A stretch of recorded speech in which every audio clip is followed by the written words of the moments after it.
Ok. Invitate Mauro Piana, oddio, chi era voi? In particolare Mauro Piana e Marco Mascia, che sono qui presenti. L'abbiamo decisa con Don Albino e con altri, Osvaldo, eccetera, circa 3 settimane fa. Abbiamo fatto un primo incontro di persona del Forum Veneto e Ambiente e Solidarietà, e abbiamo detto rilanciamo perché il tema, quello della non violenza, era rimasto sullo sfondo, perché in quella discussione abbiamo discusso soprattutto di questioni ambientali, inceneritori e dintorni. E quindi abbiamo convocato questa riunione. A me è stato dato il compito di fare una introduzione, tra virgolette, storica per mettere in evidenza l'efficacia, al di là della moralità, proprio l'efficacia della non violenza come risoluzione dei conflitti, come modo di affrontarli, e mettendo in confronto l'esperienza del 56 in Ungheria e del 68 in Cecoslovacchia, che non sono distanti perché sono entrambe situazioni di intervento dell'Unione Sovietica in un paese, tra virgolette, amico, vicino, no? E quindi la situazione è molto simile a quella che stiamo vivendo oggi.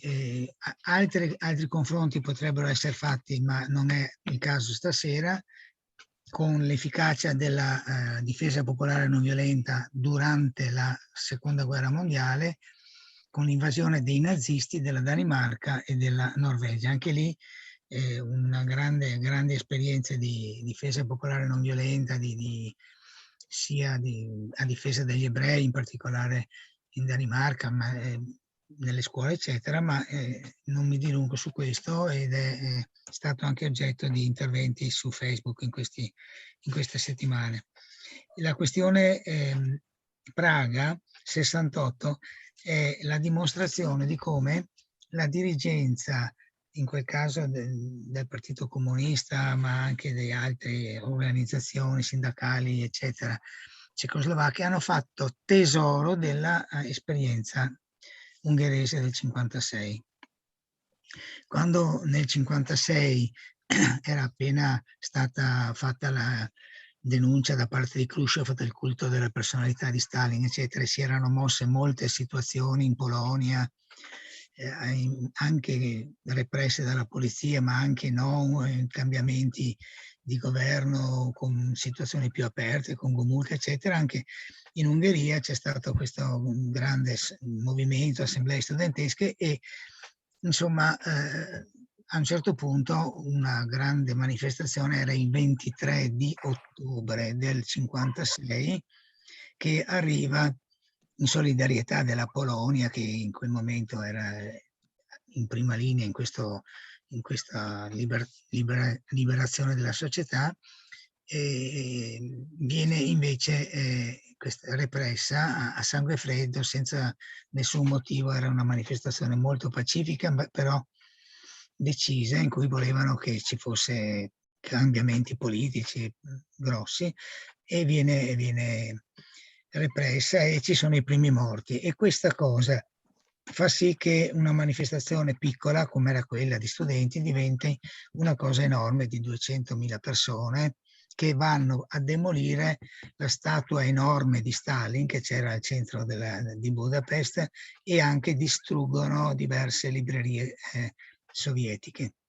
Questo è l'inizio, è la scintilla è quella della polizia, ma poi questo è l'incendio che si apre, e questi morti si propagano anche in altre città, perché la notizia si dilaga e ci sono altre manifestazioni, e anche queste vengono represse. Le macchine della polizia vengono rovesciate, date alle fiamme, e dalle fabbriche d'armi, dai lavoratori degli arsenali, vengono distribuite armi ai civili. Questa è una situazione che dal 23 ottobre dilaga, rinascono i consigli operai che erano stati praticamente soppressi, proclamano uno sciopero generale. Vi sono vari rivolgimenti all'interno del governo, del partito, che prima aveva messo fuori del partito Imre Nagy, e poi invece lo recupera per cercare di sanare la situazione. Ci sono cose interessantissime all'interno dell'esercito, ufficiali che si rifiutano di partecipare alle sparatorie contro i rivoltosi, una parte della polizia col questore di Budapest in testa che passa dalla parte dei rivoltosi, diciamo, insorti, perché si tratta proprio di una rivolta che i giornali italiani dipingono. C'era Montanelli e vari altri giornalisti che giorno per giorno davano queste situazioni.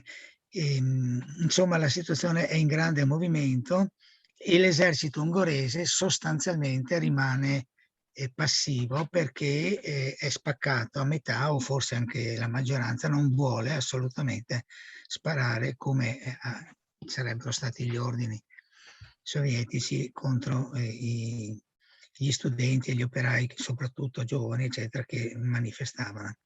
C'è un Nogi che negozia, annuncia addirittura al 28, siamo al 27 ottobre, non so, che stanno per ritirarsi le truppe sovietiche, che c'è lo scioglimento della polizia politica, che è quella che aveva sparato ed era la peggior feccia, diciamo, in quel momento del regime ungherese. E c'è insomma una situazione che sembra evolversi alla soluzione. Addirittura il governo oggi diventa un quadripartito, cioè non c'è più il monopartito comunista, ma arrivano anche ai contadini, i piccoli proprietari socialdemocratici. Viene liberato, quasi ricondotto a Budapest, il cardinale Mincenski, che era primo prigioniero, ma contemporaneamente il 31 ottobre a Mosca decidono che bisognava intervenire brutalmente. Questa decisione è una decisione sofferta. Khrushchev era contrario, ma ha paura che l'ala stalinista di Molotov lo sopravanzi e quindi a un certo punto cede. C'è la paura, i motivi di questo intervento sono un po' gli stessi di cui parla Putin adesso, cioè il ricordo di tanti anni prima, di 10 anni prima, quando nel 41, 15 anni prima, l'Ungheria si era messa assieme ai tedeschi contro l'Unione Sovietica, i nazisti, insomma, e poi c'era il timore del dilagare della rivolta non solo in Polonia, che si era già mossa, ma anche in Romania, in altri stati dell'est. Insomma, i motivi sono tanti, la crepa è grossa e arriva. Le truppe che in parte sono già, si rinforzano, diventano molte di più. Imre Nagy chiede chiarimenti, gli raccontano delle balle e lui fa finta di crederci, cioè dicono stanno per andare via, invece no, e lui proclama a quel punto la neutralità dell'Ungheria, scrive all'ONU di mettere all'ordine del giorno la questione ungherese, eccetera, eccetera. Insomma, un po' un'uscita dolce dal patto di Varsavia, che era appena nato praticamente. Ma i sovietici hanno deciso, lui ancora forse non lo sapeva o lo sapeva, siamo al primi di novembre, il 3 novembre viene addirittura arrestata la delegazione ungherese che stava negoziando con i sovietici e questa cosa ovviamente scatena ancora di più la rivolta. Sia la Francia che l'Inghilterra sono fuori da qualsiasi sospetto perché sono impegnate sulla questione di Suez, dove è stato nazionalizzato in quei giorni il canale di Suez da Nasser, e hanno altri problemi, e anche gli americani dichiarano che non vogliono entrarci perché insomma il patto di Yalta aveva diviso chiaramente l'Europa e non volevano entrare negli affari interni della parte dell'est. Il 4 novembre inizia proprio 200.000 sovietici, non ci sono altre truppe, sono tutte nuove perché quelle che erano già lì vengono cambiate, perché addirittura si erano messi anche loro in parte dalla parte dei rivoltosi, perché erano molto amiche, avevano molta simpatia per gli ungheresi, per cui tutte truppe nuove fatte venire da distante e 4.000 carri armati. Insomma, la situazione stava precipitando. A quel punto Nogi dà proprio l'ordine di difendersi, ed è qui la differenza, e qui mi fermo perché alla fine sono 20.000 morti, oltre 20.000 morti. Alla fine Nogi e tutti i dirigenti saranno impiccati 2 anni dopo di nascosto, con un processo fatto di nascosto, ma comunque dal governo ungherese, da Kadar, quello che gli è succeduto. Io mi fermo perché qui c'è la differenza. La differenza non solo con la Norvegia, con la Danimarca, dove il re si mette la stella di Davide, dice a tutti di fraternizzare, eccetera, ma con Dubček della Cecoslovacchia, che in una situazione simile, in una situazione molto simile a questa, dà invece esattamente l'ordine opposto. Lui poi è stato sequestrato, ma i suoi che avevano discusso con lui lo danno, l'ordine di non reagire militarmente, raccomandano alla popolazione attraverso la radio di non lasciarsi andare ad azioni che inducano i soldati sovietici ad attaccarci e a spararci, sono le parole testuali che sono state dette, e dà proprio la disposizione alle forze armate, lo fanno anche i generali, gli ufficiali, di restare consegnati in caserma. Insomma, a Praga la situazione, che poteva essere la stessa dell'Ungheria, di Budapest, diventa molto diversa. Questi soldati mandati lì allo sbaraglio, che non sapevano neppure dove erano, così come era successo in Ungheria, è successo anche adesso in Ucraina spesso, si trovano questi giovani che gli offrono fiori, che non gli sputano, ma che parlano con loro, sono accerchiati da ragazze, da signore che vogliono capire perché arrivano quei carri armati, e perciò non se la sentono di sparare. I morti in tutta la situazione di Praga e della Cecoslovacchia saranno 72, cioè 300 volte meno che non i 20.000 morti dell'Ungheria, ma soprattutto la situazione dilaga dal punto di vista i giornalisti si rifiutano di lanciare i comunicati falsi sovietici, che dovevano giustificare l'intervento come se fosse stato richiesto dal partito e dal governo. Il presidente della Repubblica Svoboda, che aveva un grandissimo prestigio anche in Unione Sovietica, si rifiuta di firmare un documento simile. Le radio clandestine convocano un congresso straordinario che proclama scioperi, boicottaggi, ma mai contro i soldati sovietici, cioè i ferrovieri rallentano i trasporti, bloccano, cambiano, tutto viene messo in discussione, ma non con lo scontro che provochi la reazione, che sarebbe stata la reazione che si è vista poi, che si era vista a Budapest. Scritte enormi nelle fabbriche: viva Dubček, abbasso l'occupante. Il presidente che parla e che dice che bisogna liberare Dubček, che era stato arrestato, infatti poi lo liberano per fare la trattativa.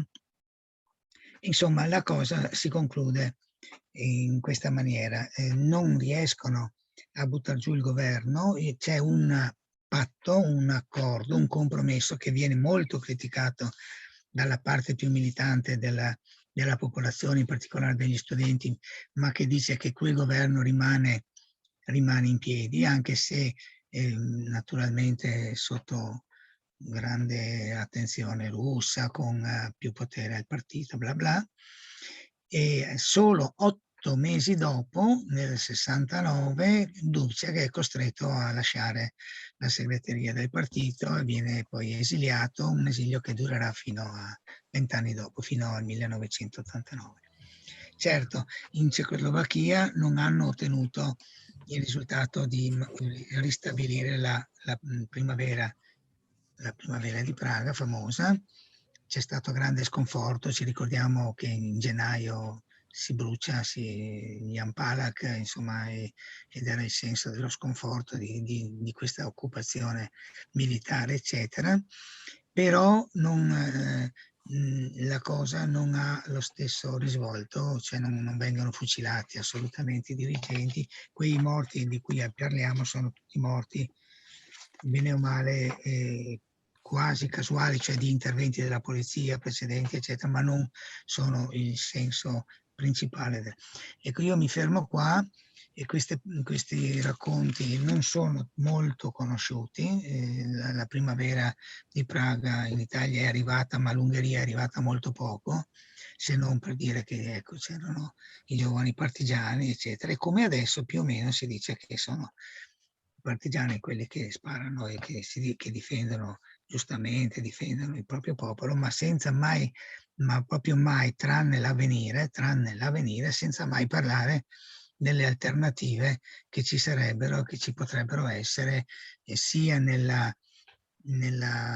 società russa per destabilizzare il potere militare sovietico, sia soprattutto nella società ucraina per organizzare la società in maniera tale per cui si tagliano le unghie agli invasori. Io ho finito e lascio la parola a Malpiana. Grazie Michele, buonasera. Mi aggancio a questo racconto che ha fatto Michele, per dire che i primi giorni della invasione dei carri armati russi in Ucraina, se vi ricordate, alcune scene erano simili a queste che sono state descritte. Nelle prime 24-36 ore la gente attorniava ai carri armati, cercava di parlare coi soldati. Abbiamo visto anche i video e le foto ancora recuperabili in internet di signore ucraine che accolgono un soldato russo impreddolito, gli offrono il tè caldo, eccetera. Cioè, la prima reazione spontanea è stata questa. Infatti nelle prime ore non c'è stato, diciamo, il fuoco.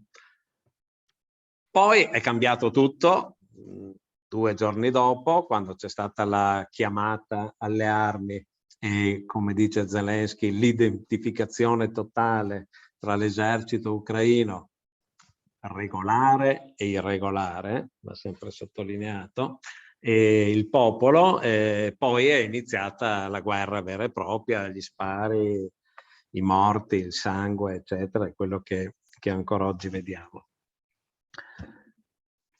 Questo ci dice alcune cose.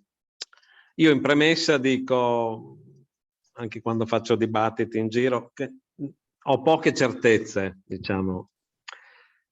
Ho poche certezze e preferisco in questi giorni richiamarmi a una non violenza dei tanti se e dei tanti ma, anziché un pacifismo senza se e senza ma, cioè porsi dei dubbi, cercare di capire. Perché sappiamo che la non violenza è innanzitutto ricerca della verità. E quindi dentro i meandri della guerra e della storia, dove alla fine rischia tutto di mescolarsi tutto e le ragioni diventano torti e alla fine si fa anche fatica a distinguere e pare che alla fine appunto tutti abbiano torto, la non violenza deve cercare di fare uno sforzo, davvero uno sforzo di ricerca della verità. È quello che ci dicono i nostri amici non violenti, obiettori di coscienza di Kiev, che abbiamo intervistato in queste settimane. E quando Zelensky chiedeva armi, armi, armi da parte dei pacifisti di Kiev è venuta la richiesta verità, verità, verità. Cerchiamo di capire. Ha detto non c'è un angelo da una parte e un demone dall'altra. Ci sono responsabilità da entrambe le parti che vanno colte, che vanno capite, che vanno spiegate. Questo non per rifiutare una realtà che in questi giorni è davanti agli occhi di tutti, che c'è un aggressore e c'è un aggredito. Però è anche vero che questa guerra non è iniziata il 24 febbraio del 2020, ma ha radici profonde, storiche, che è iniziata almeno da 8 anni fa, dal 2014. Di fronte all'incendio, però, quando comunque c'è l'incendio, lo sforzo nostro deve essere quello al momento di buttare acqua, non benzina sul fuoco. Ed è difficile, perché noi sappiamo che la non violenza è innanzitutto preventiva. La non violenza va preparata. La non violenza non la puoi improvvisare, come abbiamo visto anche in questi casi storici e altri che potremmo affrontare, che funziona quando c'è un minimo di preparazione, di organizzazione che hai costruito negli anni. Qui invece, nella situazione di questa guerra, l'invasione tra la Russia e l'Ucraina, in realtà negli anni e nei decenni precedenti si è preparata solo la guerra. Si è preparata solo la guerra. I finanziamenti sono andati in quella direzione, la preparazione degli eserciti è andata in quella direzione ed oggi quindi è un gioco sporco quello di chi chiede ai non violenti, come se avessimo la bacchetta magica in mano, di dare la risposta, cioè ma tu adesso oggi cosa faresti di fronte al carro armato, al missile supersonico che ti arriva sulla testa? E in questa situazione davvero si può fare poco. Naturalmente quel poco e niente va comunque fatto e parte dalla solidarietà e dall'aiuto e dalla scelta di campo di stare dalla parte delle vittime della guerra. Questo è lo schieramento principale che oggi la non violenza fa. Però dobbiamo anche avere il coraggio e la chiarezza di idee per capire verso dove dobbiamo andare avanti, del perché ci troviamo con niente in mano. L'occasione l'avevamo avuta anche come Europa, sto parlando in questo momento. Sono passati circa 30 anni dall'assedio di Sarajevo e ci troviamo nella stessa situazione, cioè che manca lo strumento per intervenire, per fermare il cecchino. Quando il nostro amico Alex, visto che Michele l'ha evocato prima, quando Alex ha fatto la richiesta di intervento anche armato di una forza di polizia internazionale per fermare i cecchini a Sarajevo e quindi non assumersi il peccato, la responsabilità di omissione di soccorso, cioè devi comunque fare qualcosa per aiutare le vittime. Se non hai nessuno strumento in mano valido, devi utilizzare quello che c'è. E Alex diceva, in questo momento non abbiamo niente. Per quello, contemporaneamente alla richiesta di intervento anche armato di una forza di polizia internazionale, l'Anger ha elaborato proprio negli stessi giorni il progetto dei corpi civili di pace, che poi abbiamo raccolto, abbiamo cercato di portare avanti sia a livello europeo che a livello italiano. Ma oggi abbiamo i corpi civili europei di pace? No, non li abbiamo. Come Europa abbiamo perso 30 anni di tempo e non abbiamo quello strumento e tutti i finanziamenti sono andati nella direzione di rafforzare gli eserciti europei, l'industria bellica europea e abbiamo lasciato sguarnito completamente questo possibile strumento. Quando noi ormai da decenni come non violenti e pacifisti diciamo che siamo disponibili a discutere anche dell'ipotesi di un esercito europeo, perché comunque un esercito europeo è meglio di 27 eserciti nazionali e dentro in un quadro di revisione dell'esercito europeo e della politica comune di sicurezza e di difesa dell'Europa si poteva e si doveva inserire il progetto dei corpi civili di pace, che avrebbero potuto essere davvero uno strumento determinante negli 8 anni della guerra civile in Donbass. Quando all'inizio la guerra in Donbass era una cosiddetta guerra a bassa intensità, quello era il caso tipico di intervento di una polizia internazionale, di corpi civili di pace. Non abbiamo né l'uno né l'altro, né l'Europa ha costruito i corpi civili di pace, né l'ONU si è dotato della polizia internazionale. Cioè non abbiamo gli strumenti per intervenire, per fermare l'aggressore senza l'utilizzo, diciamo, delle armi. Un terzo errore fatale che è stato fatto in questi decenni da parte dei governi, nonostante i movimenti della società civile premessero in quella direzione, è proprio quello del nulla di fatto in Europa sulla messa al bando delle armi nucleari. La campagna ICAN, la decisione dell'Assemblea delle Nazioni Unite del trattato, l'entrata in vigore del trattato con le 50 firme, eccetera, non ha visto nessuno dei protagonisti europei. Quando noi da anni insistiamo perché l'Italia firmi e sia uno dei paesi aderenti al trattato, diamo un segnale politico che se fosse stato attuato, cioè se negli anni precedenti ci fosse stato un ritiro, un depotenziamento dell'armamento nucleare da parte dell'Occidente e conseguentemente con la pressione e la richiesta anche verso la Russia, non saremmo nelle condizioni in cui siamo, in cui stiamo parlando realmente come se fosse un'ipotesi possibile già domani, e drammaticamente lo è, che l'escalation di questa guerra passi a livello nucleare. Quindi niente di fatto sui corpi civili di pace, niente di fatto sul disarmo nucleare, niente di fatto sulla polizia internazionale. E vengono a chiedere oggi ai non violenti e pacifisti cosa facciamo e cosa mettiamo in campo, e se non siamo in grado di dare la risposta reale, diciamo siamo comunque contrari all'invio delle armi, parte l'attacco e il fango mediatico e diventiamo gli amici di Putin.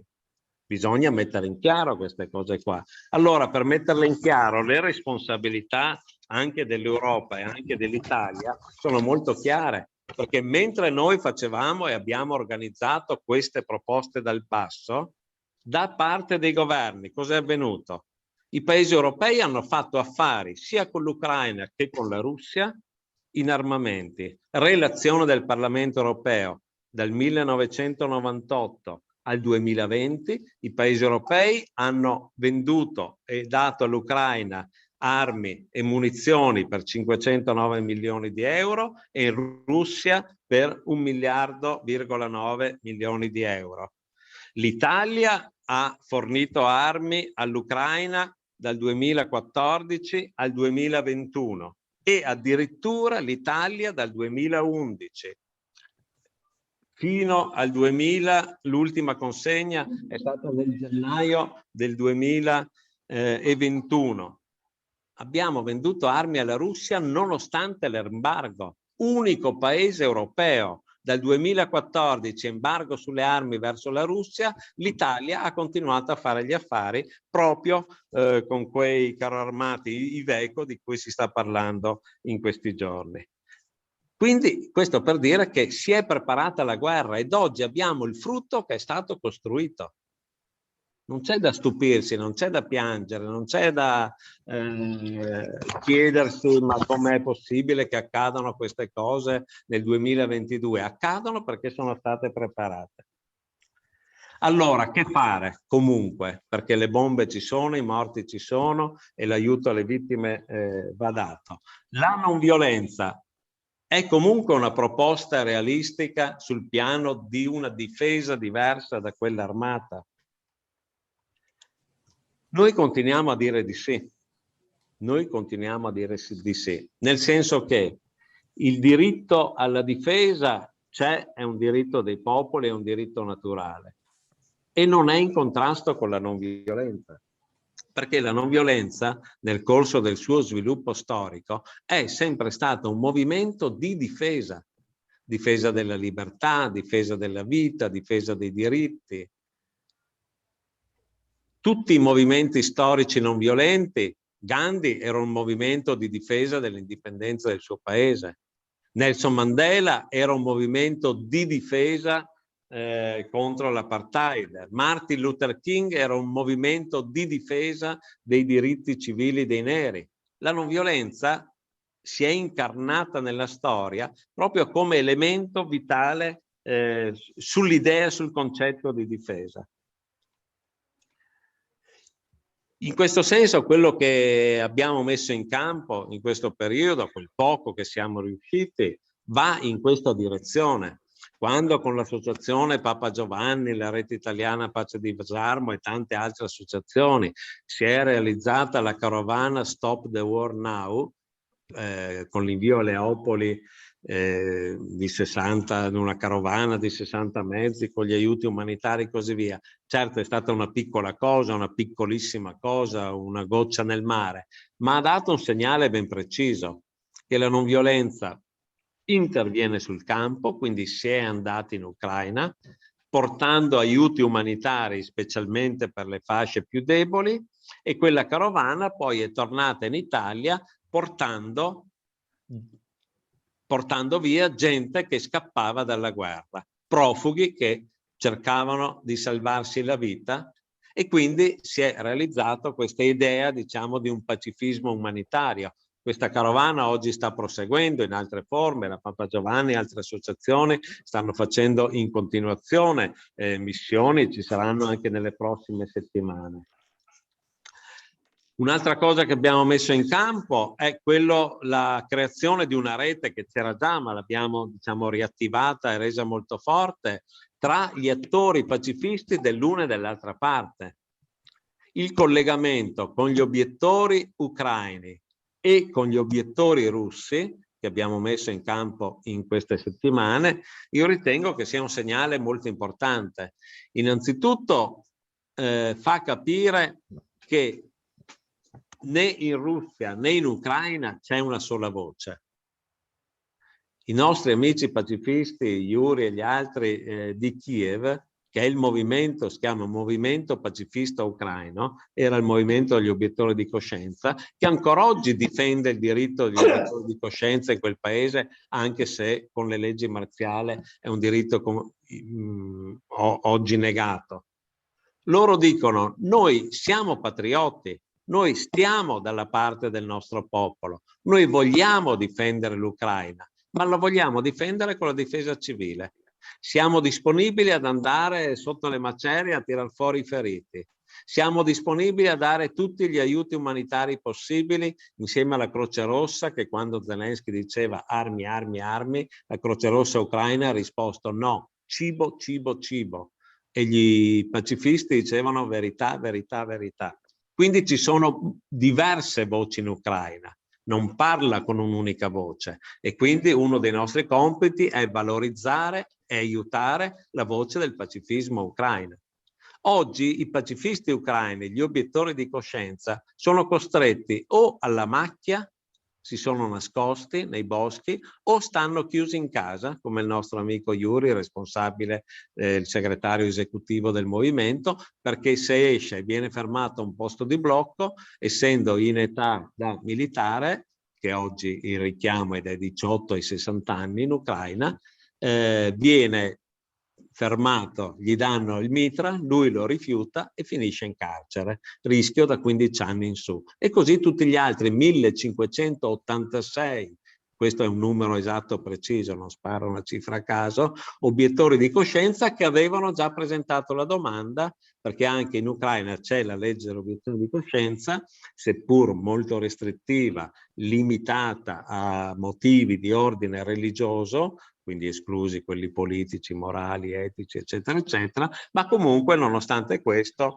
diciamo, la legge c'era, oggi è stata sospesa e gli obiettori subiscono questa sorte. Una delle nostre richieste è che ci sia da parte dell'Italia e dei paesi europei il riconoscimento come rifugiati politici, che possano uscire dall'Ucraina, se lì l'unico destino è quello del carcere, che possano uscire ed essere accolti qui e magari impiegati in progetti di servizio civile europeo nei paesi confinanti con l'Ucraina. Questa, diciamo, è una delle richieste che in queste settimane abbiamo messo sul tappeto. Vado veloce alla chiusura, mi pare che il tempo stia scorrendo. Sì, due punti veloci, li cito solo, poi ormai li riprendiamo. Un'altra cosa che abbiamo messo in campo anche questa per me è molto importante, è il sostegno alla politica di Papa Francesco e del Vaticano.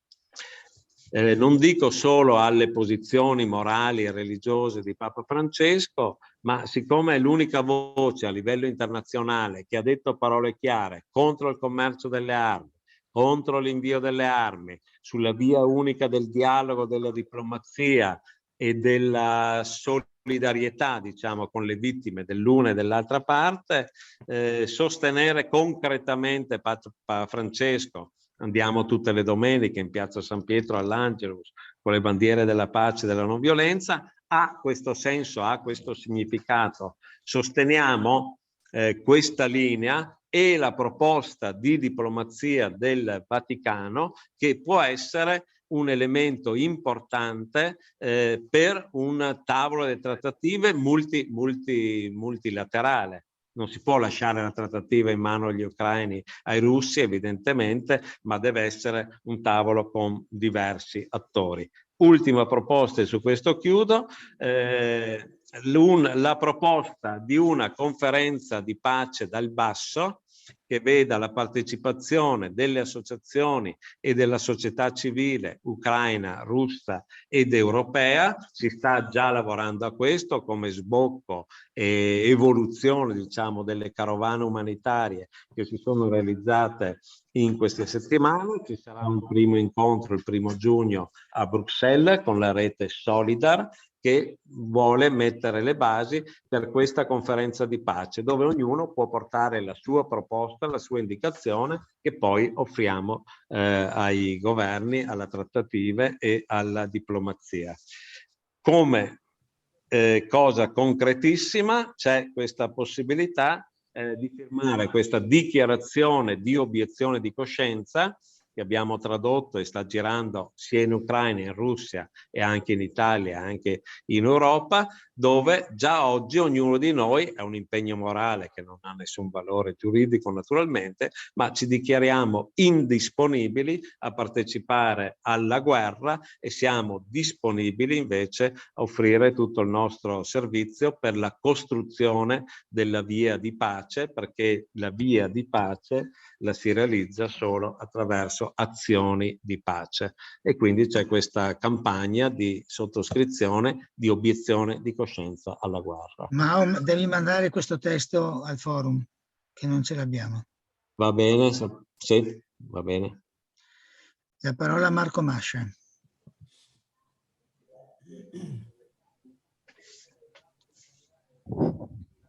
Grazie Michele. Gli spunti che ci ha dato Mao sono tanti e provo a riprenderne qualcuno.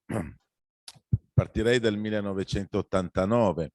1989 segna un momento di svolta per le relazioni internazionali, una svolta che avviene senza una guerra guerreggiata a livello planetario, quindi si va verso la definizione di un ordine internazionale senza appunto un conflitto armato. E questo è stato possibile per diversi fattori.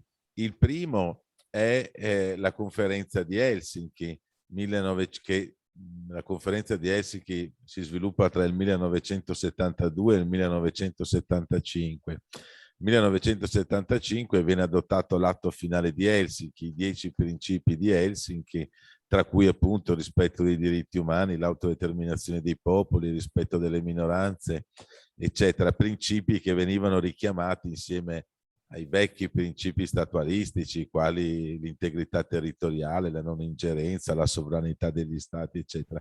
Però quel momento segna l'inizio di un periodo di distensione tra est e ovest, e i seguiti di Helsinki, soprattutto quelli sulla dimensione umana, favoriscono il dialogo tra le organizzazioni della società civile dell'est e dell'ovest.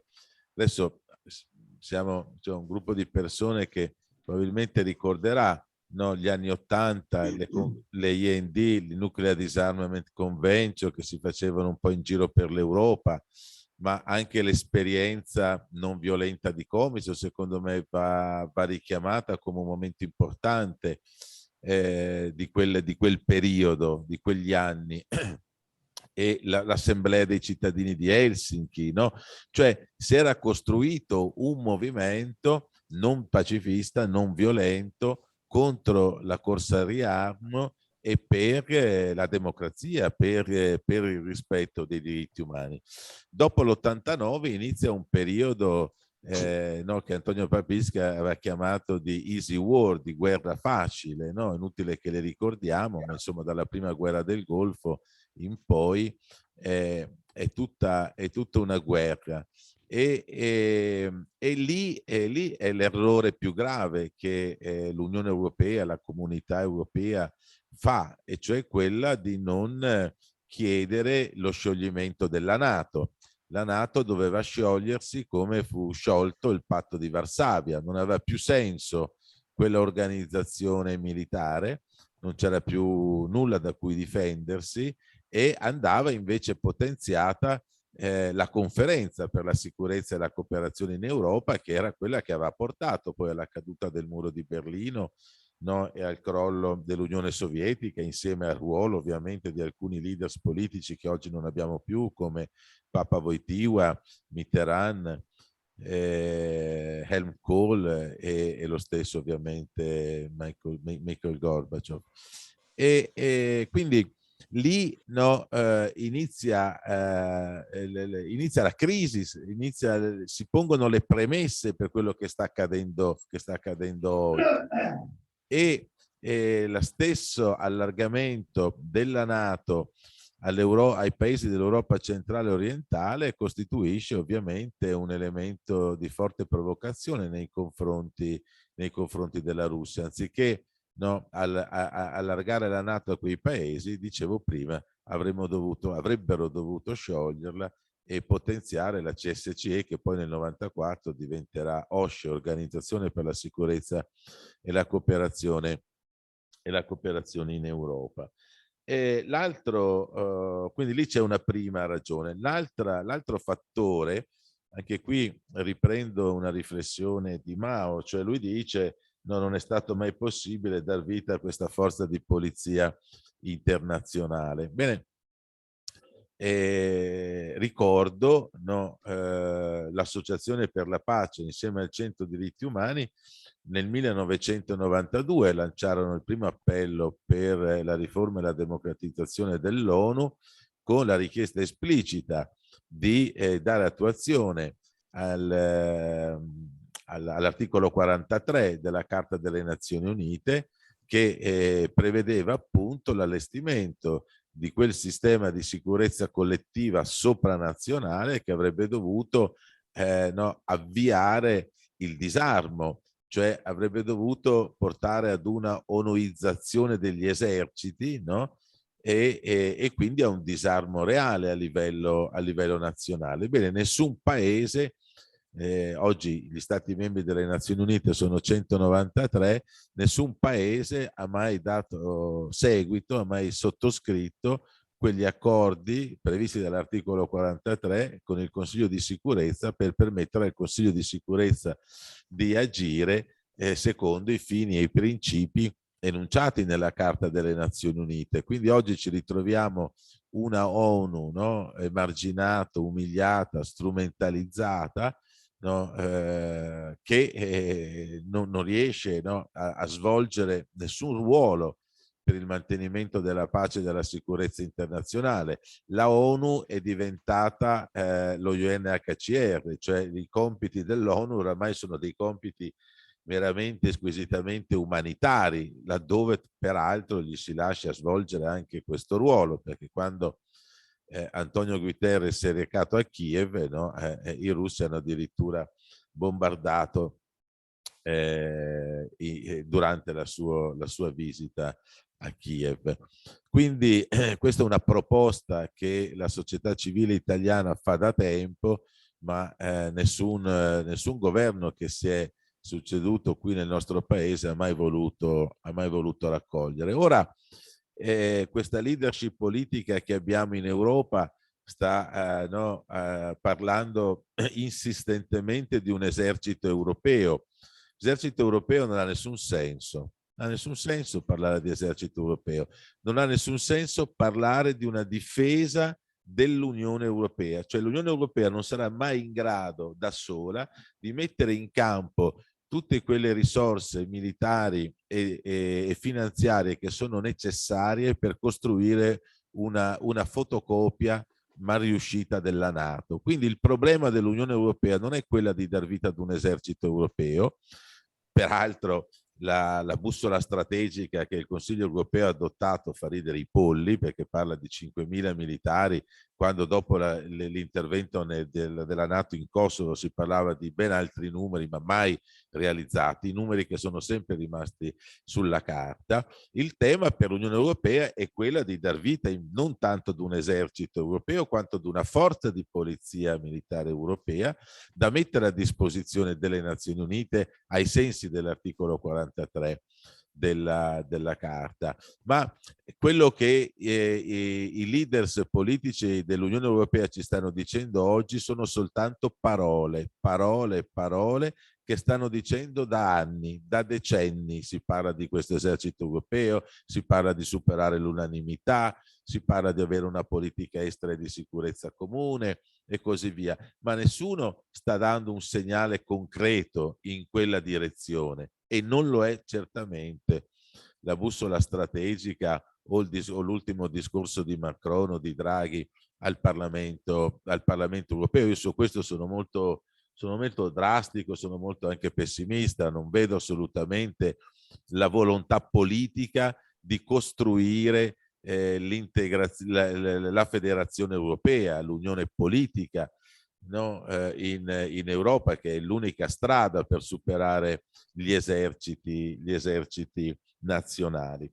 Poi altro tema che ha toccato Mao, e che io riprenderei un momento anche per provare a fare un'autocritica, cioè la non violenza va preparata, va organizzata, sono d'accordo, e questo è il nostro limite però, cioè noi possiamo dire che l'Unione Europea non ha poi dato vita ai corpi civili di pace, possiamo dire che l'esperienza italiana, la sperimentazione che si sta facendo in Italia dei corpi civili di pace sta andando avanti in maniera molto lenta, con tantissime difficoltà e con tantissime anche contraddizioni. Insomma, è faticoso portare avanti questo progetto all'interno di una struttura di tipo governativo.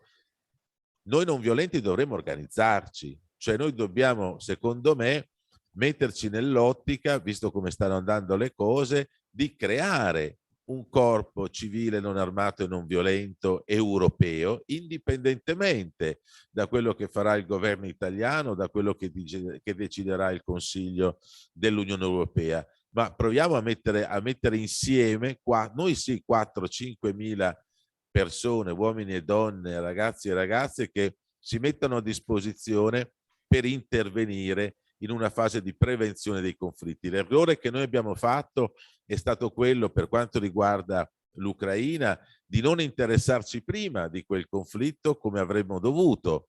Sì, ci sono state denunce, ovviamente anche noi le abbiamo fatte, ma assolutamente insufficienti, e avremmo potuto andare in Ucraina nei mesi precedenti lo scoppio del conflitto in un numero significativo di persone, insieme con gli obiettori di coscienza ucraini, e lì provare a organizzare una resistenza non armata e non violenta. Cioè dobbiamo metterci nell'ottica di auto-organizzarci indipendentemente dal sostegno o dalla volontà politica dei governi, che non c'è e non c'è stata. Se noi mettiamo in campo un'operazione di tipo anche organizzativo, sicuramente potremmo riuscire a trovare anche dei finanziamenti non governativi che ci consentirebbero di portare avanti queste azioni.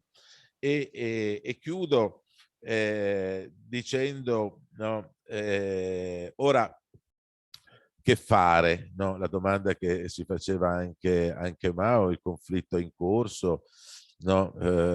Il diritto internazionale è calpestato, non possiamo sicuramente parlare di una guerra di conquista territoriale, questa è una guerra ideologica tra Stati Uniti e Russia, tant'è che finalmente oggi c'è stata questa prima telefonata, no, tra i ministri della difesa americano e russo, ma insomma, non credo che andremo lontani. E quindi la situazione è talmente difficile che la proposta che noi potremmo fare e che Mao stava facendo è quella di una conferenza internazionale di pace e di società civile, ma allo stesso tempo secondo me bisognerebbe anche sollecitare i governi a dar vita ad una nuova Helsinki, cioè noi oramai dobbiamo pensare a come costruire un nuovo sistema di sicurezza in Europa e nel mondo che tenga conto dei cambiamenti che ci sono stati.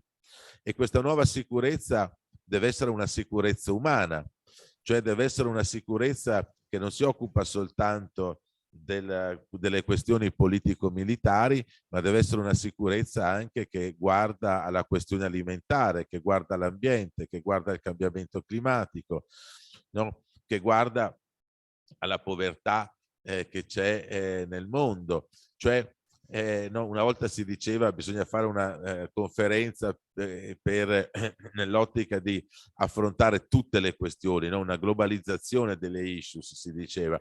Bene, bisogna probabilmente ripartire da lì, e io dico anche, chiudo, soprattutto poi dobbiamo continuare ad investire in educazione e informazione, perché quella è la via maestra. Ora vi do soltanto questo elemento di novità che dal mio punto di vista non è piccolo. La conferenza dei rettori delle università italiane nel dicembre del 2020 dato vita alla rete italiana delle università per la pace.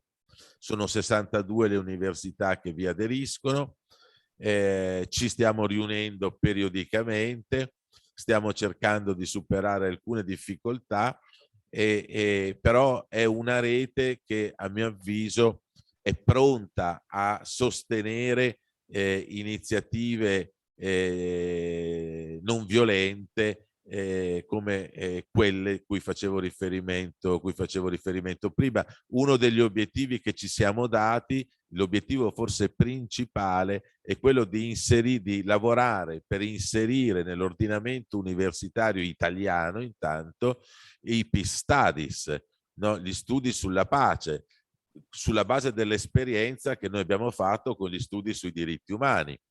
No, oggi gli insegnamenti sui diritti umani sono presenti ne abbiamo più di 200 in oltre 50 università italiane. Bene, lo stesso lavoro lo dobbiamo fare con gli studi sulla pace. Alla marcia Perugia-Assisi straordinaria del 24 aprile ha aderito Runipace, ha aderito la conferenza dei rettori delle università italiane per la prima volta, hanno aderito 30, oltre a Padova che aderisce da sempre, hanno aderito 30 università italiane singolarmente ed erano presenti con una propria delegazione 15 università, la delegazione guidata dal rettore o da un loro delegato o delegata. Quindi qualche cosa si sta muovendo anche nel mondo dell'università, che era quello più chiuso, se volete, no? Quando siamo partiti noi all'inizio degli anni '80, no? Ci consideravano delle persone di sinistra, ideologizzate, che volevano inquinare la scienza, il sapere e così via. Oggi le cose sono cambiate, abbiamo una sponda importante anche sull'università e quindi bisogna farla rendere. Mi fermo qui. Grazie Marco. Albino o Lisa? Michele, io avrei una domanda per Marco. Dimmi tu quando parlo. Falla subito. Sì, perché a seguito dell'intervento di Marco, che ringrazio, e volevo approfittare della sua presenza per chiedergli questo, il tuo parere e quindi anche il tuo giudizio su cosa possiamo fare adesso rispetto alle posizioni assunte da Finlandia e Svezia sulla loro richiesta di adesione alla NATO. Cioè la cosiddetta idea della neutralità attiva dei paesi neutrali, che storicamente ha avuto un peso, eccetera, pare che si stia sgretolando. Quindi volevo capire il tuo giudizio e come noi possiamo rispondere a questo. Sì, beh, ovviamente il giudizio negativo è un ulteriore passo verso l'escalation di questa guerra, è un ulteriore passo verso l'estensione di questo conflitto, non c'è dubbio. E devo anche dire questo, che la cosa che dispiace anche, che fa riflettere, è che abbiamo 2 donne primo ministro che hanno fatto questa scelta, che questo secondo me va sottolineato. Quindi è una scelta sbagliata, ha sbagliato la NATO e Biden ovviamente a sollecitare questi paesi ad entrare nella NATO e ha sbagliato quella classe dirigente a fare questa scelta. E quello che noi possiamo fare oggi è un po' quello, Mao, che si sta facendo con gli obiettori di coscienza in Ucraina, e cioè prendere contatto con i movimenti pacifisti di quei paesi e cercare di mobilitare, di attivare insieme quei gruppi, quelle persone, quegli obiettori contro questa decisione. No, questo è quello che noi possiamo fare, però è chiaro che è una decisione che va nella direzione di un'escalation di questo conflitto, di un'estensione di questo conflitto. È una scelta che non va nella direzione della pace, non c'è dubbio questo, ed è la conseguenza di una volontà politica, no, di rafforzare la NATO, di indebolire l'Unione Europea. Poi attenzione, tutta questa guerra non sta, come dicono molti, rafforzando l'Unione Europea, sta indebolendo l'Unione Europea, e noi questo lo vedremo neanche nelle prossime settimane, nei prossimi mesi. Sta indebolendo l'Unione Europea e sta impoverendo il mondo. Quindi veramente stanno creando le premesse per una instabilità politica e sociale in Europa e in tanti altri paesi del mondo, in particolare in alcuni paesi africani, in alcuni paesi latinoamericani. Quindi la prospettiva è quella di un periodo veramente difficile, per cui la necessità di organizzarci meglio sul piano transnazionale per rispondere, direi, no, potremmo dire allo stesso livello, cioè noi dobbiamo avere un livello di organizzazione che sia in corretto rapporto di scala con l'ordine dell'organizzazione degli stati. Mi rendo conto che questo è difficile, però sappiamo che per esempio nel nostro paese abbiamo un'opinione pubblica che è contro la guerra, abbiamo un'opinione pubblica che non vuole aumentare le spese militari e che non vuole più inviare le armi all'Ucraina.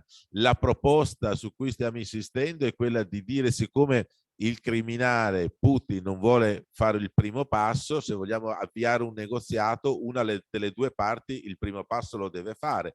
Allora che sia l'Unione Europea che si distanzi definitivamente dalla posizione dell'amministrazione Biden e che dica: noi per 10 giorni, per 15 giorni, decidiamo quanto, sospendiamo l'invio delle armi all'Ucraina, sospendiamo le sanzioni e chiediamo a Putin, a Zelensky e alle parti coinvolte di sedersi attorno a un tavolo. E poi vediamo se ci sono le premesse per un negoziato, e chiudo, che non può essere, diciamo così, un negoziato che nel giro di pochissimo tempo raggiunge la pace. Raggiungere la pace in Ucraina sarà difficilissimo, perché trovare un accordo sulla Crimea o sul Donbass sarà impossibile. La Crimea e il Donbass l'Ucraina li ha persi, e il problema quindi diventa anche come Zelensky può giustificare quello che ha fatto, la scelta che lui ha voluto fare, cioè quella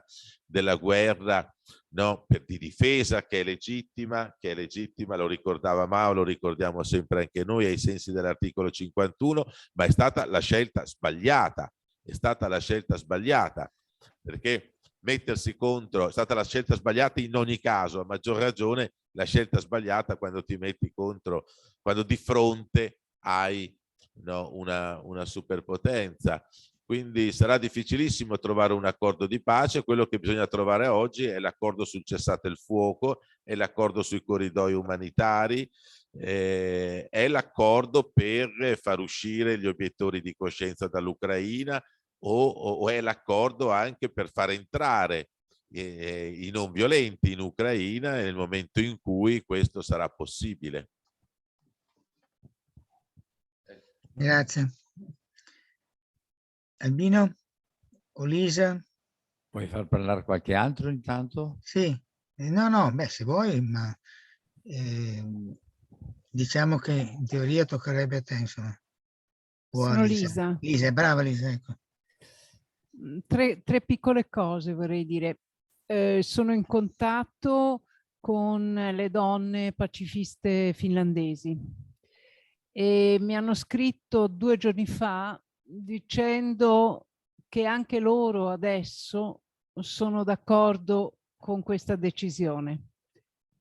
Sono le donne pacifiste che in tutti questi anni hanno sempre organizzato viaggi a San Pietroburgo, ma comunque in Russia in generale, e sono in contatto con le donne obiettrici di coscienza e anche l'associazione degli obiettori di coscienza in Russia. E la spiegazione a noi è stata che in questo momento pensano che sia più importante mantenere coesa la società del loro paese, e sarebbero una minoranza loro talmente piccola e non vogliono essere così un'opposizione all'interno della loro società. La loro proposta era naturalmente molto diversa, anche se da molto tempo ormai c'è in Finlandia l'idea che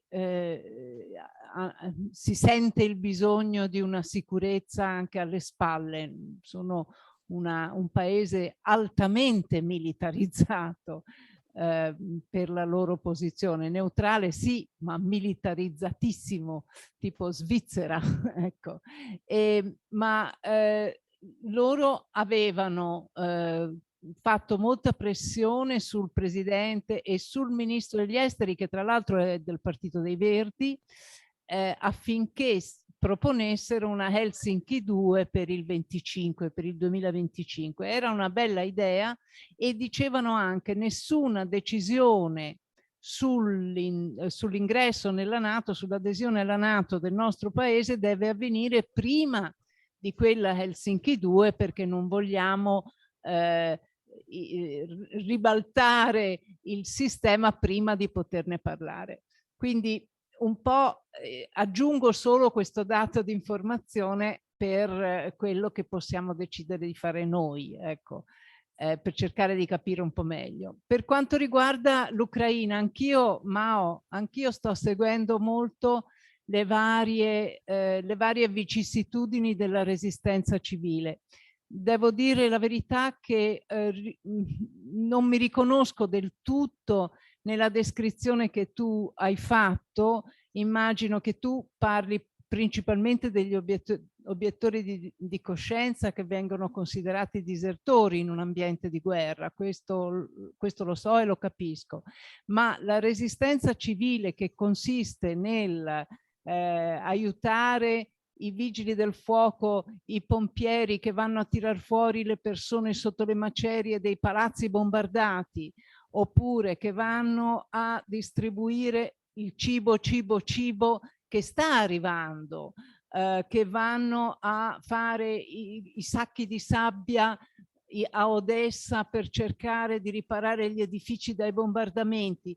Tutto questo grande movimento di resistenza civile non solo non è ostacolato, ma è considerato dalla popolazione alla pari degli eroi armati, e a una specifica domanda se andavano d'accordo, per così dire, se si sentivano in piena collaborazione ed alleati con coloro che invece hanno imbracciato i fucili, la risposta è stata sì, siamo fratelli ucraini in questo momento.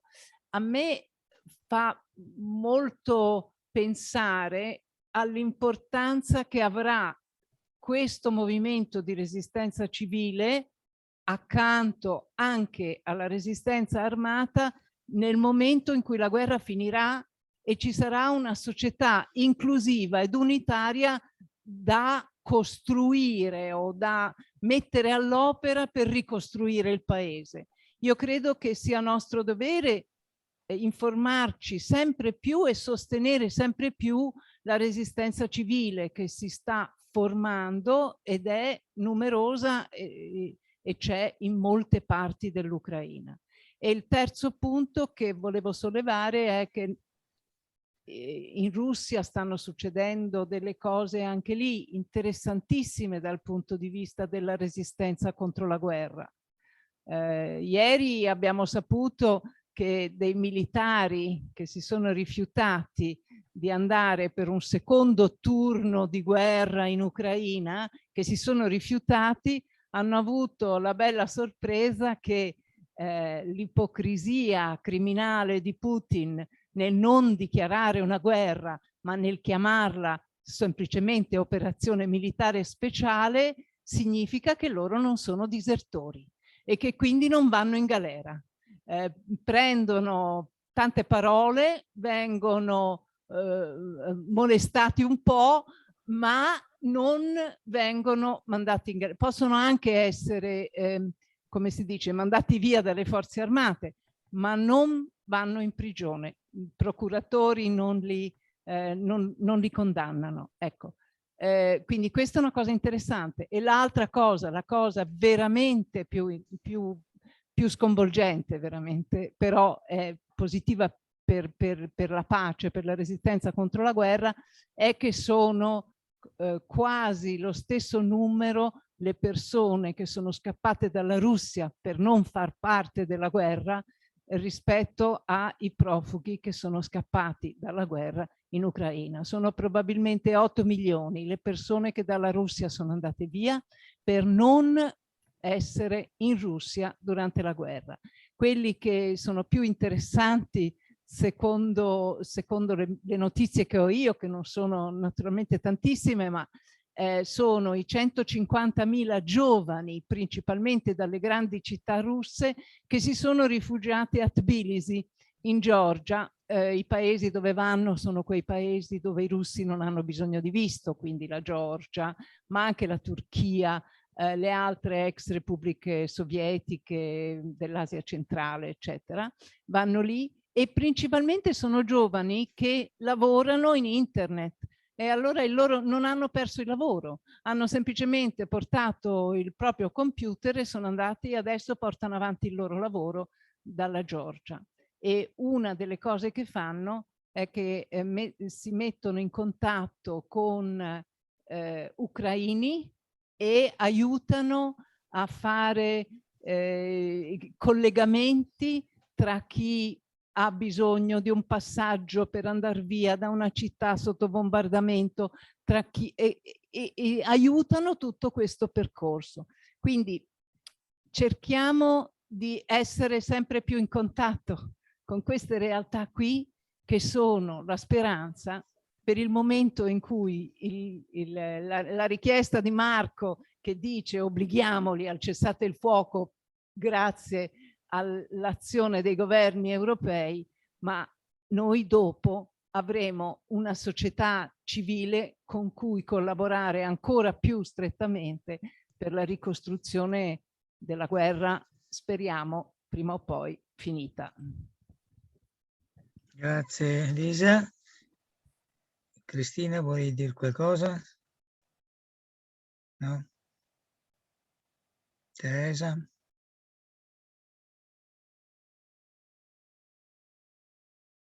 Teresa, apriti il microfono. Teresa, apri il microfono.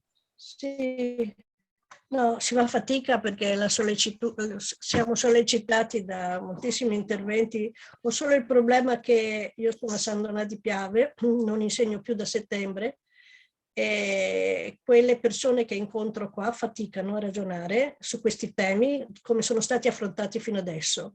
Sono stati affrontati sia da tutti chi è intervenuto in maniera, io condivido tutto, anche l'ultima che è intervenuta ultimamente, che non ci conosciamo, condivido, ma non so quanta gente può condividere con noi, ragionare con noi, riflettere con noi. Io continuo a stare in posti, sia online, soprattutto online perché sono sempre nella periferia del veneziano, si fa, anche quando c'era per lavorare per la pace si faceva fatica. Alcuni miei studenti mi chiedono, ma fanno fatica, non ascoltano, si annoiano, non leggono, non capiscono e non scelgono.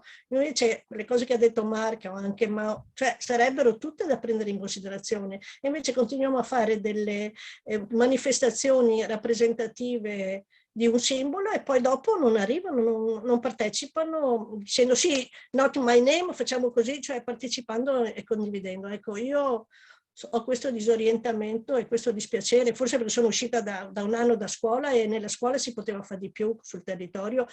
E comunque dico a Marco, guarda che ancora diritti umani e pace se ne parla poco a scuola, adesso con l'educazione civica, ma pochissimo, ancora pochissimo. Volevo dire solo questo. Grazie. Carlo? Carlo, intendo Giacomini. Non Sono io, sì, Cappellari. eccomi qua. Sì, un ragionamento lo volevo fare per un contributo, se posso. Ha ragione tantissimo Mao nel dire che la difesa popolare non violenta va preparata e non improvvisata e va tempisticamente sintonizzata sulla prevenzione e sull'intervento immediatamente preventivo e poco può essere forse capace di intervenire nello scontro a fuoco. Giustissimo. Io però credo che anche si possa tentare di immaginare una strategia, un balbettio se vogliamo delle forze che abbiamo, ma insomma provare a costruire una strategia di de-escalation attiva, cioè è possibile forse immaginare un percorso di attività coordinate non violente per la de-escalation.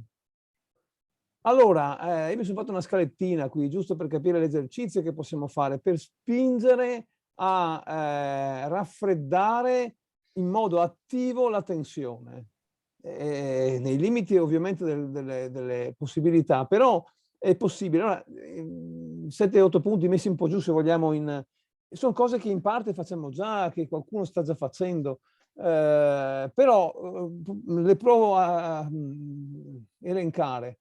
Primo, evitare l'escalation, denunciare chiaramente gli interventi come tutti gli interventi che aumentano la tensione, dalle attività di riarmo, dalle dichiarazioni violente, dalle strategie di alleanze ulteriormente di schieramento e di forza, come quelle che si discute in questi ultimi 2 giorni. Secondo, un sostegno da parte della società civile alle vittime di entrambe le parti. Noi non sappiamo nulla delle vittime della parte opposta alla nostra, cioè dove sono le vittime della resistenza e della difesa ucraina, ma invece forse si può bilanciare e dare un'apertura di più equilibrio possibile promuovendo la informazione sulle vittime. Adesso è tutta sbilanciata sulle vittime ucraine, va benissimo, ma ci vuole un bilanciamento anche di raccolta di informazioni puntuali, quotidiane, magari se possiamo mettere insieme una rete che raccoglie le informazioni sulle vittime di entrambe le parti. Terzo, un sostegno sempre dalla società civile al soccorso e alla cura ai feriti di entrambe le parti, anche militari, come fa Emergency in tutte le situazioni, ma promuovere la presenza di Emergency e corpi del genere civili in entrambi gli schieramenti, dando le informazioni di conseguenza. Quarto, il sostegno, gli abbiamo già detto, lo si fa, agli obiettori, renitenti e disertori di entrambe le parti, anche attivo, come è appunto quello che si sta facendo, ci raccontava Mao, e la promozione del soccorso e della ospitalità, come si chiama, dell'asilo politico internazionale di entrambi gli schieramenti. Quinto, la promozione di un'informazione giornalistica autorevole, pluralista e non schierata, proveniente da entrambe le parti sulle vittime civili e i territori aggrediti e violati. Cioè non solo le informazioni, ma la promozione di una rete di giornalisti che non schierati possa essere riconosciuta autorevole da entrambe le parti. Manca tantissimo. La promozione della diffusione di questa informazione, provare a dotarsi di strumenti di comunicazione, di mass media, sia in internet, sia via radio, sia via televisione, satellite, se possiamo, non lo so quale sarà la scala della possibilità di forze che avremo, ma per raggiungere la popolazione di entrambi gli schieramenti, tenerla aggiornata quotidianamente su quello che sta succedendo, con quello che si riesce evidentemente, non le informazioni tattiche, strategiche che sarebbero certamente impedite, ma perlomeno le informazioni sulle vittime e i territori aggrediti. In entrambi i territori, ecco, diciamo, con le 2 lingue, 3, 4 lingue che ci siano, che siano.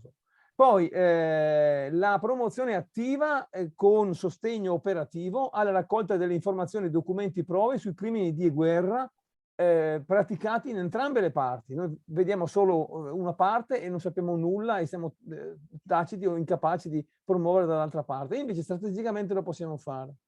In promozione e informazione di raccolta e documenti sulle economie da boicottare, anche qui in entrambe le parti. Da boicottare dico non da sanzionare o da embargare, cioè da fare, su cui praticare l'embargo, perché il boicottaggio è molto più efficace, molto più non violento di quanto non siano forse le sanzioni, che sono così indiscriminate e così cieche da rischiare di essere poco efficaci dove ci sono i grandi poteri e punire e colpire solo le società civili e le economie civili che forse non meritano di essere. Ricordo che in Sudafrica era una campagna internazionale efficacissima di boicottaggi e non di sanzioni, perché erano quelli poi tra l'altro selettivi, motivati, dialogici, non violenti e quindi forse sono molto più efficaci delle. Però anche qui allora, su questa scaletta che io ho provato a buttare giù in un quarto d'ora adesso, cioè su una capacità di azione, di raffreddamento, di iniziative dal basso quotidiane di de-escalation operativa, forse si potrebbe mettere in piedi, se non è per questa volta, prepariamoci per una rete, una struttura, una strategia che possa essere proponibile nel nostro mondo intanto, di larghissimo mondo, diciamo pacifista, con tutte le sue ambiguità e con tutte le sue sfumature possibili, che sia adottabile per esempio dalla tavola della pace o dalle altre reti, insomma dai soggetti più autorevoli nella rete, e che possa essere praticata da subito, su cui possono esserci delle iniziative, delle spese, delle attività, su cui puoi informare quotidianamente cosa fanno questo fanno i pacifisti. Stanno operando per raffreddare la situazione e avere un'immagine unitaria di azione sistematica e puntuale e chiara da subito, con una preparazione anche nostra su questo. Anche per tempo, insomma, cioè riuscire a avere una sorta di rete come è stata nei primissimi anni la protezione civile, che avevano pochi soggetti attivi e strutturati e una grandissima capacità di raccolta quando serviva delle risorse presenti nella società civile. Altrettanto dobbiamo mettere in piedi una capacità di organizzazione per arrivare a queste iniziative di de-escalation. Questo mi immagino, e non solo aspettare la prossima volta, la prossima occasione, perché forse è troppo poco, insomma. Scusate se. Vorrei fare una domanda poi invece anch'io a Marco Mascia. Non è forse il caso di fare un po' di chiarezza e magari di strategie alternative sulla diversità tra Patto Atlantico e NATO? Io me ne sono reso conto solo recentemente, ma il Patto Atlantico è un accordo politico che ha preceduto la NATO di qualche anno, mi dirà se sbaglio di molto oppure dove eventualmente dobbiamo capire meglio, ma il Patto Atlantico non era un patto strettamente militare o militarista. La NATO lo è. La NATO è il braccio armato militare del Patto Atlantico, ma non a caso ci sono degli stati che partecipano al Patto Atlantico e non alla NATO.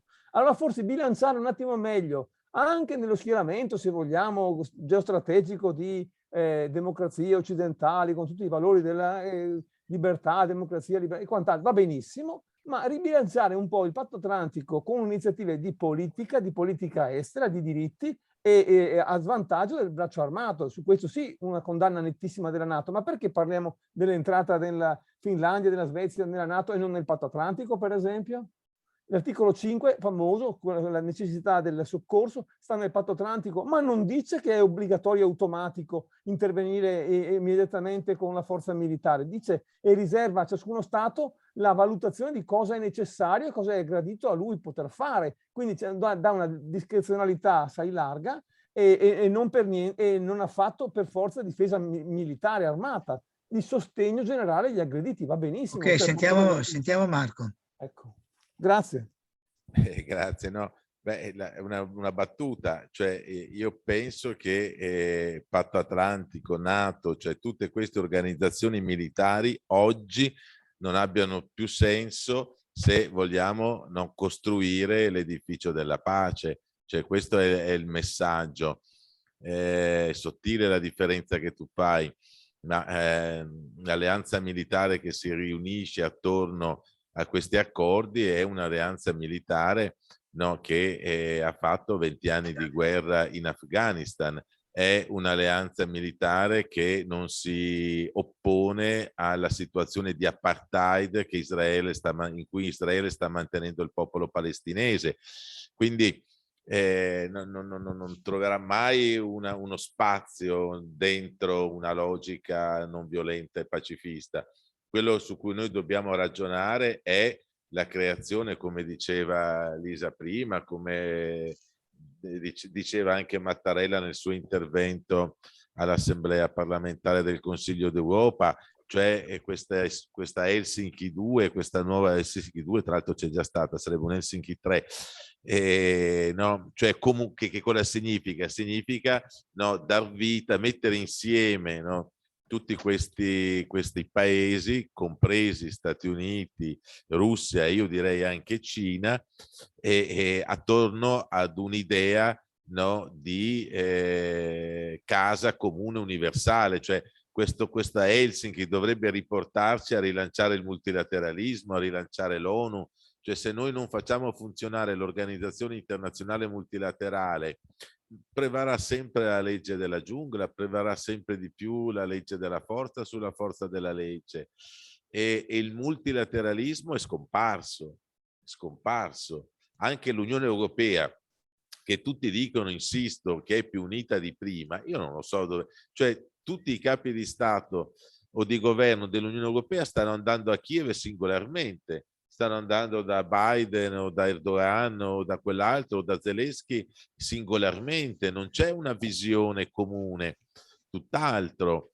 E la vicina delle sanzioni ovviamente lo sta dimostrando. Quindi non si può trovare, cioè un'organizzazione come l'Unione Europea, che è nata dopo la seconda guerra mondiale dentro un processo di pace, non può trovare l'unità attorno alla guerra e non può neanche pensare, e qui sta l'errore dell'Unione Europea, cioè quello di avere portato l'Ucraina a dover scegliere tra l'Unione Europea e la Russia, quando l'Ucraina avrebbe dovuto rimanere un paese neutrale, un paese cuscinetto, e l'Unione Europea avrebbe dovuto fare di tutto per mantenere questa identità di questo paese, non portarlo dentro all'Unione Europea. Quello secondo me è stato l'errore più grave che l'Unione Europea ha commesso, e le conseguenze le stiamo vedendo.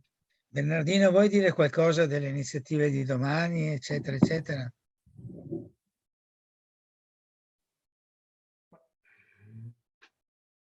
Sulle iniziative di domani, diciamo che è una dimensione locale di agire rispetto a una dimensione invece che si è riflettuto in modo molto più ampio e molto più articolato. Noi domani cerchiamo di riflettere sulla questione pace e ambiente, che avevamo già preparato ben prima che questa guerra scoppiasse come tema, come momento di riflessione, che poi questa guerra ha messo in evidenza, come tutte le guerre mettono in evidenza, che la guerra è l'apoteosi e la dimensione massima di quello che è la negazione, diciamo, e la distruzione dell'ambiente, delle persone, delle cose, insomma. E E poi quello che ha messo in evidenza è che a fronte della crisi che ha generato questa guerra, tutte le politiche ambientali o di riconversione, eccetera, che potevano esserci in corso, hanno subito delle forti decelerazioni e dei forti passi indietro. Quindi noi su questo vogliamo richiamare l'attenzione, collegandole poi su alcune questioni ambientali molto locali, insomma, come poi il rapporto.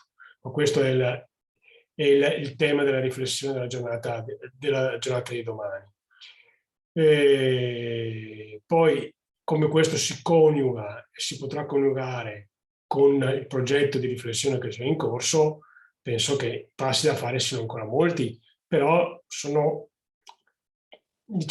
piccoli passi di presa di coscienza. Noi dal 2017 continuiamo a fare annualmente una manifestazione per richiamare l'attenzione sul tema della pace, quando ormai il tema della pace cominciava a essere sicuramente di secondo piano e non così rilevante, no? Adesso è riesploso, però era questo. Quest'anno poi c'è anche un'altra scadenza che per noi è importante per richiamare l'attenzione, si ricollega a quanto diceva anche Mao, no? Noi vogliamo ribadire i corpi di difesa civile, i corpi non violenti, eccetera, che sono oggetto di una grande riflessione nata dal movimento non violento, ma dai non violenti, e soprattutto dentro il percorso dell'obiezione di coscienza al servizio militare. Quest'anno sono 50 anni della prima approvazione del 772, che dentro le lotte sulla 772 si sono modificate, si sono generate altre azioni conseguenti. C'è una riforma dell'obiezione di coscienza che è stata approvata poi a metà degli anni 90, che se venisse ripristinato l'obbligo alla leva perché noi entriamo in guerra, ad esempio, probabilmente resterebbe in vigore, almeno che non si attivi la legge marziale, perché però se si attiva uno stato di obbligatorietà della leva, come qualcuno ha detto, anche quella legge rientrerebbe in funzione, e quindi con ciò che quella stessa legge prevede rispetto ai corpi civili di pace, rispetto alla possibilità di attuare forme di azione di difesa non violenta. Poi io penso che Marco Mascia diceva prima che noi dobbiamo imparare ad auto-organizzarci per essere capaci anche trasversalmente di costruire dei corpi civili non violenti. Ecco, su questo io penso che noi possiamo farlo, ma finché rimaniamo sul livello della volontarietà non riusciremo mai a avere quella forza, quella capacità e quelle strutture in grado di avere una competenza professionale di intervenire in situazioni di tensione e di conflitto anche internazionale. E su questo io penso che noi dovremmo spingere per i corpi civili, ma non solo, ma cominciare a spingere perché vengano destinate risorse reali, risorse vere da parte degli stati per poter preparare, avere delle persone che professionalmente se ne occupino. Tutto ciò che noi abbiamo costruito nel tempo è sicuramente qualcosa di importante. Oggi c'è molto di più di quanto non ci potesse essere nel 78, quando io ho fatto ad esempio la mia dichiarazione di obiezione di coscienza rispetto a queste cose, però siamo lungi di avere delle situazioni di persone che sono in grado di intervenire. Poi io penso che anche come non violenti noi dobbiamo interrogarci, per quanto possa apparire impossibile, come invece possiamo cominciare a intervenire in teatri di guerra, come diceva Carlo Giacomini, come forma di escalation, come forma di intervento che possa intromettersi, che possa costringere gli attori che stanno combattendo, che stanno intervenendo in un certo modo, che stanno pensando che l'unica modalità di affrontare la questione sia solo l'uso delle armi, che possono interrogarsi se è opportuno continuare così o se non è opportuno cambiare modalità di direzione. Io non ho in mente adesso tutti gli strumenti possibili. Alcune esperienze storiche ci sono, però ovviamente ogni situazione è a sé stante e va sicuramente pensata. Però io penso che su questo dobbiamo cominciare a pensare, a riflettere, cioè non pensare che noi dobbiamo gettare la spugna perché c'è un teatro di guerra in corso e quindi non si possa fare niente dentro un teatro di guerra, ma noi possiamo solo fare nel prima o eventualmente nel dopo. Anche nel durante secondo me dobbiamo arrivare a pensare a qualcosa che noi possiamo agire e forse in qualche modo, ecco, sono andato oltre su quello che è la manifestazione di domani. Certo, sì, sì. Ma la manifestazione di domani è solo una piccola azione, un piccolo esempio di qualcosa che serve per continuare a costruire una cultura di questo tipo. Ecco. Altri che vogliono intervenire? Io saluto tutti perché devo andare, sento abbastanza astratti ormai da troppo tempo e faccio fatica a seguire. Ciao Teresa. Ciao, ciao, ciao. Fra un po' chiudiamo tutti, Sentiamo se Buonanotte. Albino, non abbiamo sentito la tua voce. Infatti mi dispiace, scusami Albino, ti avrei sentito volentieri. Ciao. Ciao. Allora, chiudiamo, ma grazie a tutti, ho ascoltato con molto interesse tutto quello che è uscito stasera. Vorrei però sottolineare un aspetto. Secondo me il problema della pace non è soltanto il superamento della guerra e fronteggiare la guerra. Il problema della pace è dare senso alla vita in pienezza nei rapporti che abbiamo con tutto il resto. Devo esprimere quindi in tutto quello che siamo e facciamo una umanità che tiene conto di tutti i viventi, che non siamo i padroni della terra, non siamo i padroni della storia, siamo coloro che ci vivono dentro e sono impegnati a portare avanti positivamente il loro modo di essere e di esistere in rapporto a tutto il resto. E su questo, secondo me, credo che dovremmo tentare di collegare. Siamo in una fase nella quale c'è molta confusione, ci sono molte disparità, c'è il peso dei super ricchi sulla terra e sulle popolazioni del mondo, ci sono tante cose di disuguaglianze pesanti che rendono impossibile poi la realizzazione. Come spieghiamo questo fatto che in Italia, proprio in questo momento di grande necessità di PNRR e altre cose, e in questo momento cresciamo soprattutto con le armi? Come lo spieghiamo? Allora, io credo che il problema della pace colleghi anche tutta la realtà che facciamo fatica a realizzare, ma partendo anche dal nostro territorio. Da questo punto di vista io non terrei scollegato l'Ucraina, la guerra proprio con le armi e le altre guerre che facciamo a livello ambientale alla natura e le scelte che vengono fatte, il consumo di suolo, la mancanza di autonomia alimentare, le culture soltanto quelle che rendono soldi. Ecco, io credo che dobbiamo tentare di collegare operativamente e positivamente non soltanto lavorare e lottare per la pace, ma in qualche modo, se è possibile, ho sentito il sindaco di Messina affermarlo all'Arena di Verona, essere pace, che non è soltanto lavorare, è anche vivere ed essere testimoni partendo dal mio quotidiano, essere testimone che sono una persona che aiuta la pace a tutti i livelli, anche con l'ultima persona che mi viene a trovare. Ed è la cosa che vedo, per esempio, io sto notando che stiamo dentro a un forte potere sociale, non servizio sociale, nelle città e anche nei paesi. Allora, su questo punto qua, nessuno che alza la voce, nessuno che ha il coraggio di dire alle persone interessate, i comuni che sfrattano i più poveri, questo è un dato che abbiamo in questo periodo. Allora, di fronte a queste realtà quotidiane, credo che anche la popolazione rischia di abituarsi a quello che non è umano. E questo rischio allora pesa su tutti poi, perché poi ci adattiamo ad accettare la guerra, ma siccome infatti un'altra parte riguarda gli altri, un po' come è successo con la ex Jugoslavia, e il problema non è risolto nella ex Jugoslavia. Non è risolto. E proprio su questo credo che dovremmo tentare di aiutarci a tenere collegato tutto quello che aiuta la vita e scollegare tutto quello che porta alla morte. E questa è una immagine molto, molto generica, molto, molto sintetica, però nello specifico c'è posto per l'attività sociale, c'è posto per l'attività politica, c'è posto per le scuole della pace, c'è posto un po' per tutto, positivamente, dando il nostro contributo là dove lavoriamo. Mi fermerei qua, io non ho molte cose da dire questa sera. Grazie. Se non ci sono altri interventi, chi è? Cristina, 2 parole. Prego.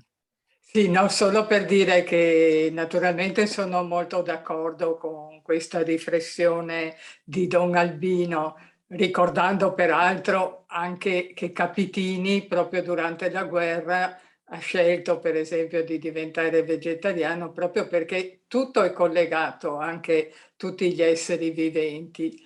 E volevo dire molto brevemente, mi dispiace, domani non potrò partecipare alla marcia perché parto per Rimini, dove c'è l'Assemblea Nazionale dell'Associazione Italia Tibet, tanto per ricordare sia il sindaco di Messina, che ricordava prima Don Albino, che era l'ex sindaco, che aveva sempre la maglietta Free Tibet, e sia anche per ricordare uno dei tanti purtroppo, non dico conflitti perché lì c'è ormai un'oppressione e una militarizzazione enorme, però per ricordare appunto anche la forza di un popolo e del suo leader che hanno sempre portato avanti una lotta non violenta. Ecco, detto questo e detto che sta guerra veramente ci ha tutti massacrato, diciamo, mentalmente e così e anche spiritualmente, perché non ce l'aspettavamo, perché coinvolge, perché è pericolosa, è dolorosa vedere tutte le macerie, tutte le vittime, le sofferenze, tutto quanto. È molto anche difficile perché, come dicono, ormai l'hanno capito tutti, è anche una guerra di propaganda, per cui è difficile anche capire certe cose fin dove poi coi mezzi tecnologici di adesso ancora di più questa cosa qua, immagini false, eccetera, eccetera. Per fortuna, e difatti mi è piaciuto tanto, mi sono piaciuti tanto anche certi interventi in quel evento che hanno fatto giorni fa, che ha fatto Michele Santoro, eccetera, e con altri, con Tommaso Montanari e altre persone, e che hanno fatto capire appunto che anche là, come in altri casi, non c'è il pensiero unico. Ecco, poi purtroppo, non per dare una nota pessimista, però veramente anche noi che abbiamo sempre fatto anche l'obiezione, le spese militari, combattuto in questo senso qua, il titolo, un titolo che veramente mi ha annichilito, sulla Nuova di oggi, penso anche sul Mattino, il piano dell'Unione Europea sulle armi verso una spesa record. La Commissione dice servono investimenti mai visti dal dopoguerra. L'obiettivo per triplicare gli stanziamenti condivisi. Quindi veramente ci aspetta una lotta grande in questo senso, anche proprio con le forze politiche che possono in qualche modo, che sono presenti sia nel nostro Parlamento che in quello europeo, perché altrimenti veramente si va verso una deriva guerrafondaia. Mi fermo. Jutta, volevi dire qualcosa? No? No. No, ho scritto e basta. Hai scritto? Qua. Ho scritto a Mau, ho scritto che mi è piaciuto molto Don Albino per tutti i suoi interventi, ma innanzitutto anche sull'ultimo, che dobbiamo essere la pace, dobbiamo fare pace con la terra, e con la pace con la terra e la giustizia arriviamo anche a conflitti brutti come in quali viviamo adesso. E ci auguro che riusciamo a fare un passo avanti e vi auguro una buona notte da Monaco. Ci sono Grazie. altri, prima che chiudiamo? Battute, cose, domande al volo? No. Domani No, vi comunico solo che domani a Verona abbiamo un doppio incontro con Nello Scavo, il giornalista di Avvenire. Viene alla mattina a presentare il suo ultimo libro, Kiev, che ho letto in questi giorni. È molto bello, è semplicemente una cronaca del primo mese di guerra, però una cronaca, come fa lui, raccolta sul campo e dalla parte delle vittime. E poi il pomeriggio, sempre con Nello Scavo, al Don Calabria, all'Istituto Don Calabria, facciamo un'assemblea del movimento pacifista veronese, nel senso più ampio del termine, per mettere in piedi, diciamo, un programma locale, prossime iniziative, prossimi appuntamenti e così via. Sosterrete il sindaco Tosi, mi pare, no? Sì, beh, certo, il quale si è dichiarato amico delle armi, è andato alla Fiera delle Armi che c'è stata a Verona la settimana scorsa, che abbiamo contestato sia come animalisti, perché era una fiera sulla caccia, ma anche come pacifisti, perché aveva anche tutto un settore delle armi, cosiddetta difesa personale. Un po' di chiarezza. Infatti lui è cacciatore, l'ha detto più volte. Un po' di chiarezza. Bene. Registrate Nello Scavo, mettete sempre in registrazione poi in internet questi incontri. Sì, allora Spartaco ci dice adesso cosa farà della registrazione. Ce lo puoi dire, Spartaco? Sì, come la rendi fruibile?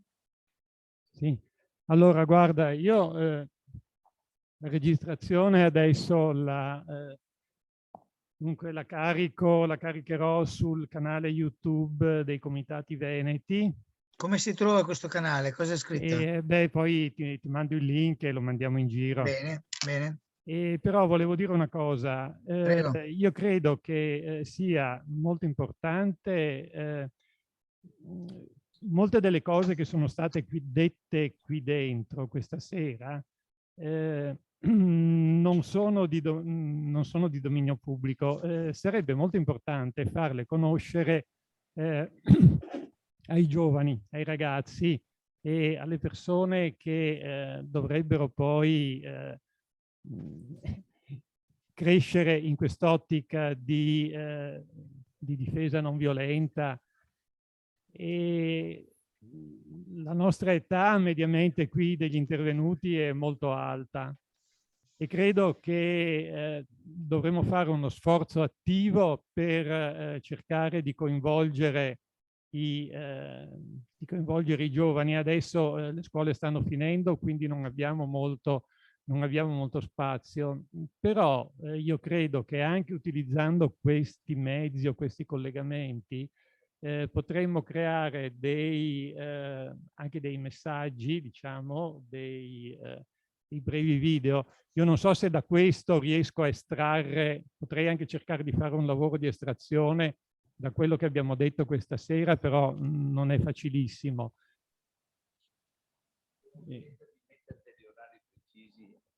Anche per cortesia, perché dobbiamo lasciare libera la stanza. Ecco. Grazie. Avete capito? Ci mandi a Nanna, insomma. Grazie. Va bene, Albino, buonanotte a tutti. Domani chi può? Ciao, ciao. O alla marcia a Mestre o a Verona, presso, Ciao. come si chiama, Mao? Presso Istituto Don Calabria di Verona. Ore? La mattina dalle 10 alle 12, il pomeriggio dalle 15 alle 17. Benissimo, grazie. Buonanotte. Ok, allora chiudo la registrazione.